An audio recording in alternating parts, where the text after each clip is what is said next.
The Supreme Court of the United States, our ultimate symbol of law and order. But in a single night, 2 of its justices will be 1,000 miles away in New Orleans.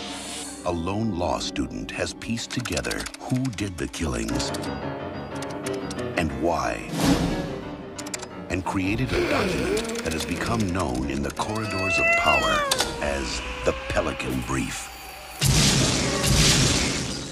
Now, she has become a target, and the only person she can trust is an investigative journalist. Everyone I've told about the brief is dead.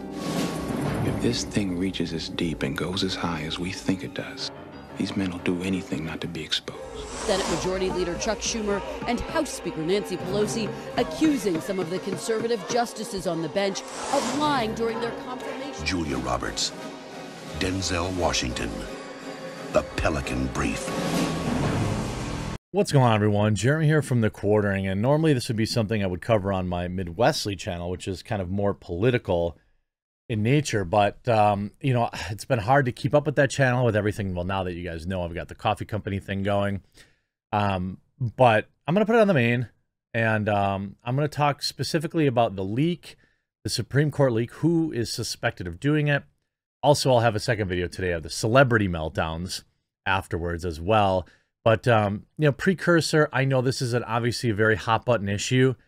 You know, try to keep it civil in the comments. I know I can ask and it probably won't work, but you know, this is a very important issue for a lot of people, and you know, my position on it is not really relevant. You know, I think I've been clear in the past how I feel. But this is actually nuts. The first time we've ever seen any kind of leak like this from the Supreme Court, and I would argue, in my opinion, it was obviously on purpose and with calculation. You can see in the New York Post, the left's hypocrisy is exposed in leaked Roe v. Wade decision. Now, so that everyone understands, by repealing Roe v. Wade, it does not instantly make the process illegal nationwide. What it does is kick it back to the states. If you thought the rhetoric you saw around Florida's, you know, anti-grooming bill was nuts, wait till you see what people are going to say about this. At the end of the day, this takes more power away from the federal government and returns it to people's locally affected elected officials, which on principle, I 100% support. I don't want the federal government to have really any controls, or as few controls as possible. So on that kind of, you know, that has nothing to do with what's being kicked back to the locals. I just think at the state level, these are where things should be handled. The left's hypocrisy exposed in leaked Roe v. Wade decision. It turns out, quote, breaking the norm only counts when a Republican does it. Someone on the Supreme Court, almost certainly a liberal clerk, maybe even a liberal justice, has leaked the forthcoming decision about Roe v. Wade. Quote, no draft decision in modern-day history in the court has been disclosed publicly while the case was still pending, Politico noted. The unprecedented revelation is bound to intensify the debate over what is already the most controversial case in this docket, on the docket this term. And that is exactly what the leaker wanted, to try to exert pressure on the Supreme Court.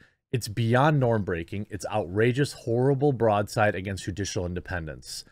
And just like that, you know, this election is no longer about supply chain issues, about lockdowns, about inflation, about the economy, about dementia, about the disastrous withdrawal from foreign nations.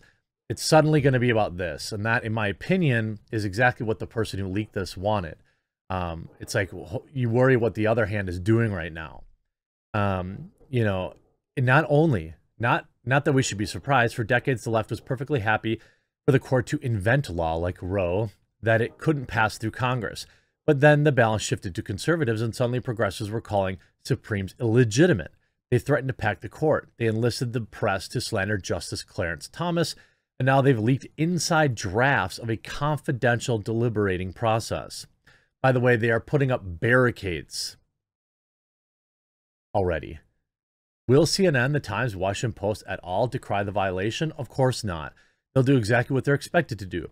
Spend the next month cajoling and threatening the court. Impeachment will be floated. Protests will be encouraged. They will do the kinds of things that if conservatives did them would warrant 20,000-word articles about how it was a threat to democracy. Don't be fooled. The left couldn't care less about norms. They just want to get their way by any means they can. And it's absolutely true. You see a lot of these lunatics. You know, the Pocahontas chick. What does this sound like to you if I read it? An extremist Supreme Court is poised to overturn Roe v. Wade and impose its far-right unpopular views on the entire country.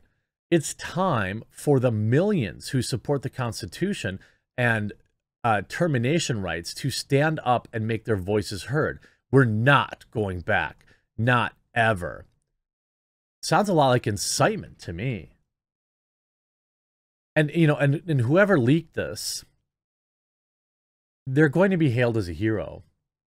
And the prime suspect I'll get into, again, this is just, we don't know this for sure yet, but we do know the FBI sent nearly 24 agents to investigate a garage pull at a NASCAR event. I wonder how many agents are going to send to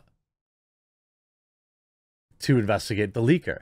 You could see via Jennifer App here at New York residential real estate broker at Bloomberg News. Supreme Court has now confirmed yesterday's leak is authentic. They also said Supreme Court doesn't represent the final position of its members. I don't know exactly what that means. Here's a full statement. To the extent this betrayal of the confidence of the court was intended to undermine the integrity of our operations, it will not succeed. The work of the court will not be affected in any way. We at the court are blessed to have a workforce, permanent employees and law clerks alike, intensely loyal to the institution and the dedication of rule of law.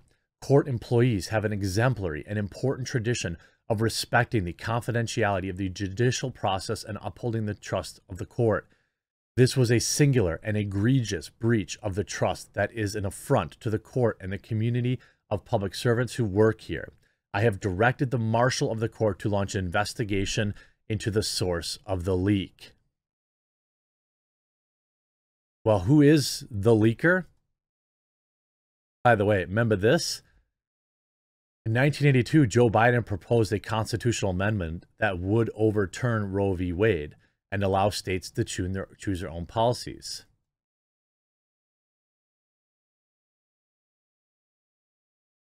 Again, I don't want to get into the debate on whether or not you think it, people think it should be legal.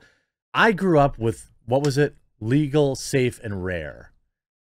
Nowadays, I see these women on TikTok who are talking about their eighth or ninth termination, like it's some sort of weird merit badge. It's turned into this sick thing. And you know what?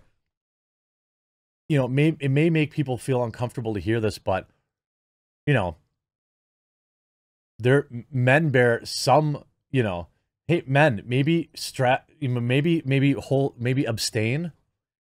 Maybe think about, you know, carrying a rubber around with you if you don't want somebody to just vacuum your baby out.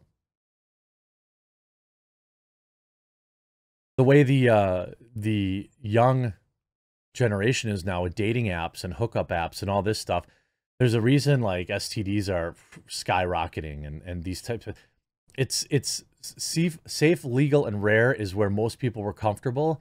But what it's turned into is just so far away from that, where it's like you got these creeps on TikTok you know, like, no. Every woman I've ever known who's gone through it, it has completely changed their life, and they're usually carry regret forever. It's not something that should be, you know, celebrated. It's sick.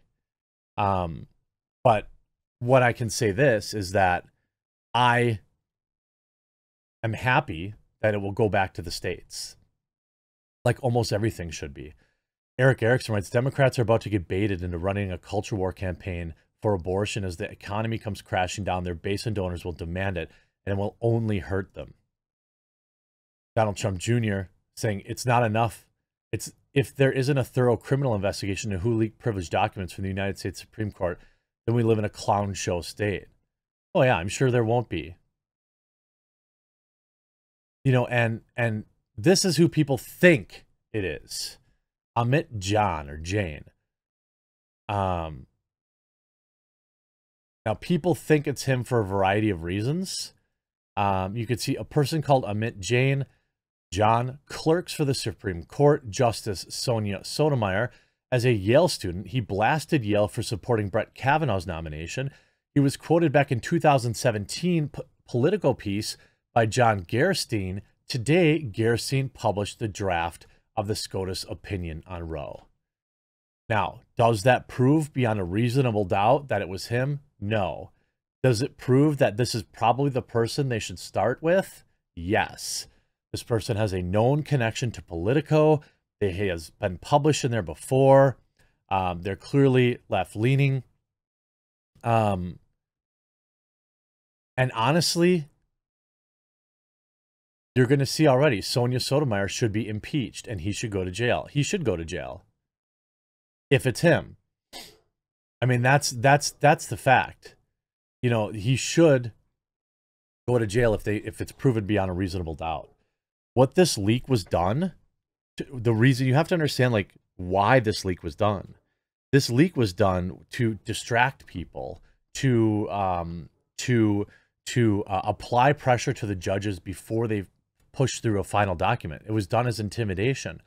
It's the same thing that what was it, Maxine Waters or whatever, where they were in my opinion, where they were tampering with the jury during the St. Floyd trials. These juries were afraid for their lives. There was no way they could possibly acquit. I'm not saying he should have been, but I'm saying there was no way they were going to. There was no way they were looking at that case objectively. PJW writes, the majority of the court has decided to vote 5-4 to overturn the federal constitution protection on these rights, with Justice Samuel Alito writing, Roe was egregiously wrong from the start. And in addition to asserting, we hold that Roe and Casey must be overruled. In an unprecedented move, the opinion was leaked to Politico, presumably in an attempt to create massive social unrest that would lead to one or more of the justices being intimidated into changing their minds. I 100% agree. 100% agree. That's exactly why. The only people with access to the original document were the 9 justices and their 36 law clerks, meaning it's almost certain that one of the 36 law clerks are the ones that leaked the document. When you consider that each justice has 4 clerks working for him, that probably narrows it down to one of 16 clerks for the 4 Democrat-appointed justices. The fact that some are praising this leak shows how utterly craven we've become in our politics, tweeted Attorney Jonathan Turley. There appears to be no ethical rule or institutional interest that can withstand this age of rage. Other respondents highlighted how the leak is designated to intimidate the justices via sparking potential mass civil unrest. The perpetrator, who is already being lionized as a hero by the left, should face immediate arrest. Democrats are now expecting to launch an attempt at a court packing before they lose Congress in November, although the 5-4 decision should be rubber-stamped before then. The leaking of an opinion is brazenly an attempt to subvert the process, create more chaos and unrest in America, and derail the constitutional functioning of the Supreme Court. But that won't matter to the left. Certainly won't. I hope you were informed by this video. Please be careful with the journalist opinion pieces. It's about to get very hairy out there. By the way, if you haven't yet, make sure you click that red subscribe button down below. Talk to you again real soon.